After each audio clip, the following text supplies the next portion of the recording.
I'm Jessica Blakely, and I'm the Director of Development and Strategy for the Salem Housing Authority. The Salem Housing Authority is a public housing authority here in the city of Salem. It was formed under the Urban Development Department in 1969. Typically, housing authorities are regional, so they span maybe more cities and maybe a full county. We're one of the only in the state of Oregon that is actually just specifically for city only. So we serve the city of Salem and the city of Kaiser. And our mission is to assist low and moderate income families towards self-sufficiency through stable housing, economic opportunity, community investment, and coordination with social service partners. Most of the time, people would think of a housing authority as really generally being the Section 8 program and also maybe just public housing. That's what really housing authorities were back in the day. Salem Housing Authority has taken on so many different functions.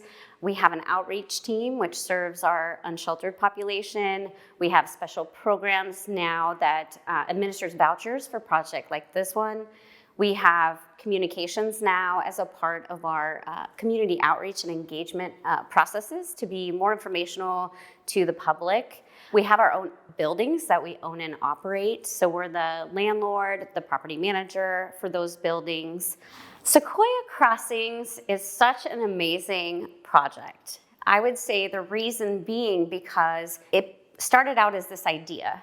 The land that we're sitting on right now was old public housing land for which we had to demolish the buildings in 2009. So thinking about what our community needs were, we thought, wow, could we take this land and maybe use it for one of these emerging needs in our community? We basically put together a development team after we had this idea and thought, okay, we're gonna apply for this Permanent Housing Supportive Institute, which was a 6-month learning experience of what trauma-informed design looked like.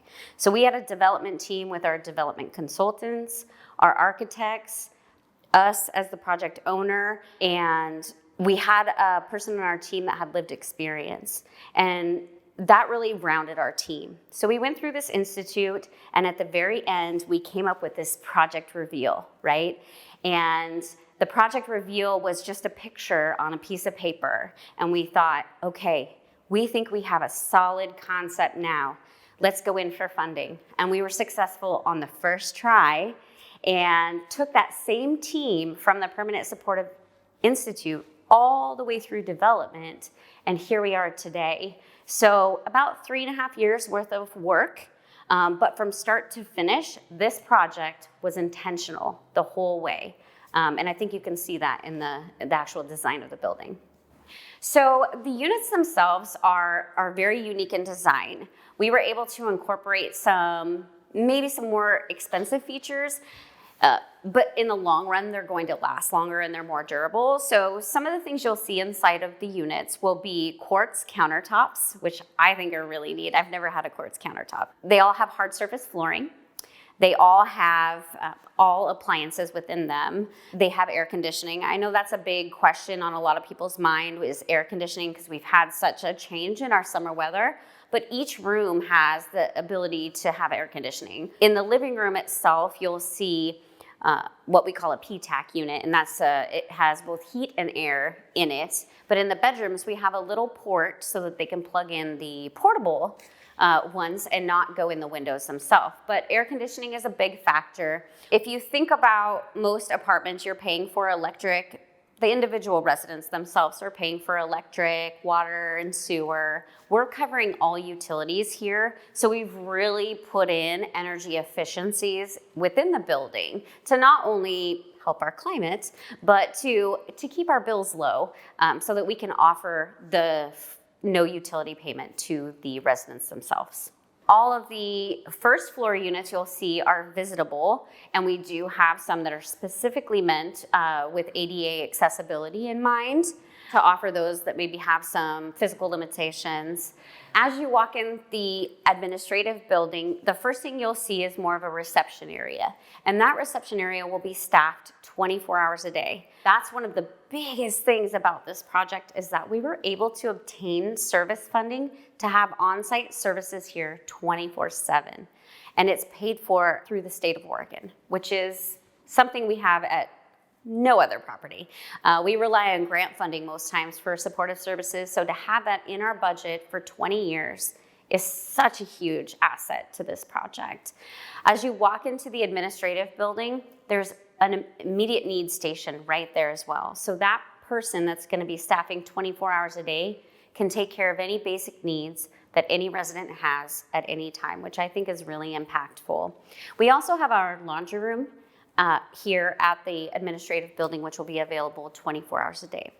As you walk through the office, what you'll find is several case management offices, and those will house Arches' staff and then any other community partnerships that Arches puts together as well. We'll have computer workstations. There's 3 of them for the residents to use anytime during the day. And then this community room is available really for the community itself. So many times they'll reserve for party or a dinner or a function. And then also our supportive services will put on events as well. We like to have Marion Polk Food Share come for food share regularly, and this is where that will be held here in the community room. When you go through the exterior of the project, if you're walking around the outside, you won't see much. Around the outside is where our parking is, and that's intentional. One of those items that the neighborhood had informed is that they didn't really want patios facing the residential neighborhood, and we were able to make that happen. Not only that, the interior of the community is really where that trauma-informed design comes to play. You'll see the mosaics on the wall as you're walking around the exterior of the building, and it's supposed to mimic like a waterfall and a sense of nature. So you'll see a lot of wood accents, you'll see a lot of blues, you'll see metals, and that really is to mimic nature.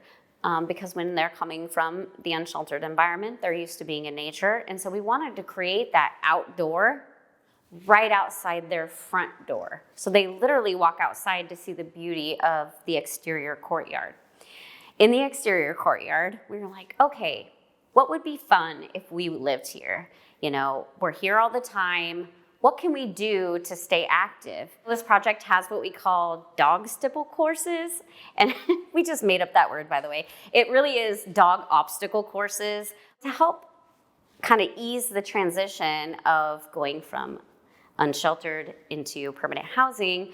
We wanted a place for them to not only be able to exercise their animals, but start the training. So we have dog obstacle courses around this property for them to train their animals. We're hoping that supportive services is able to connect with a dog trainer and come out here and help them train their dogs and be proud of it, maybe show them off. We even did them as graduating. I think that's probably my most favorite feature about this property. We have gazebos, we have sitting spaces for people to picnic. You'll see all of the concrete walkways kind of meandering through the courtyard. We have a concrete permanent ping pong table. We also have concrete cornhole. We really want to invite people to come outside and have a sense of community. Another really cool thing is the Northgate neighborhood actually donated a painting. It's going to be going on the wall over there in the northeast corner of the community room. But what a cool thing for the community to come together and embrace this project and what it means to the community and what it means to the people who will call it home. Over the course of the last few years, we've learned about this idea called the continuum of care. And the continuum of care talks about those that are unsheltered. They might live in a camp or they might live in a car, then moving them into transitional housing as that next step, then into permanent housing, and then off over in time, maybe the supportive services needed here wouldn't be needed any longer and moving into independent living. Well, it's good in theory, but when we opened our other buildings, Redwood Crossings and Yaquina Hall, we didn't really have those transitional supports in place quite yet. And so this particular building is going in at a time where we have folks already in those transitional housing options like the Arches Inn or the Navigation Center. Those people will be moving into this building. So we're actually following that continuum of care that we intended to do at the beginning but didn't have it in place yet. So we can take that idea and make it a reality, freeing up 60 transitional beds within the city of Salem. Sequoia Crossings will be welcoming its first residents in the first week of February. We're very excited. Our goal is to move in 20 a month, so be fully leased up by spring. We have a grand opening plan. We will be doing self-guided tours, fully guided tours, and there'll also be speakers here to talk about essentially the concept of this type of project. The community can help support us really through feedback. One of the things we like to do is go to the neighborhoods when we have a concept and bring that concept to them to see if maybe there's something we have not considered. With this particular project, we actually took those considerations into account and were able to build them into our project.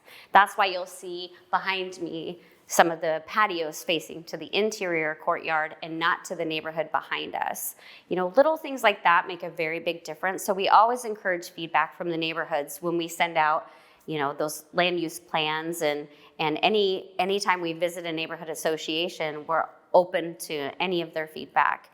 There are ways that people can donate to the Housing Authority, whether it be monetary or maybe items for our immediate needs station.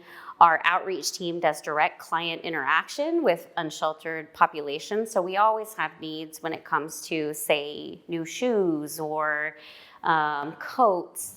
Community members can go to salemhousingor.com, our website, and we have a ton of resources there, whether it be learning about our properties, learning about our rent assistance programs. We also have resources on there that might be through our community partners, so Arches or Bridgeway. We have a lot of different resources on there. They can apply to be on one of our waiting lists. They can send a direct email to our housing@salemhousingor.com email to get general inquiries answered. And of course, anything communications related that they need can reach out to our communications team. We really want people to be engaged in living here because this is a permanent living situation. They never have to move if they don't want to. This could be really good for individuals that like this sense of community and want to keep the supportive services long term. So I hope they'll find it as exciting as we do.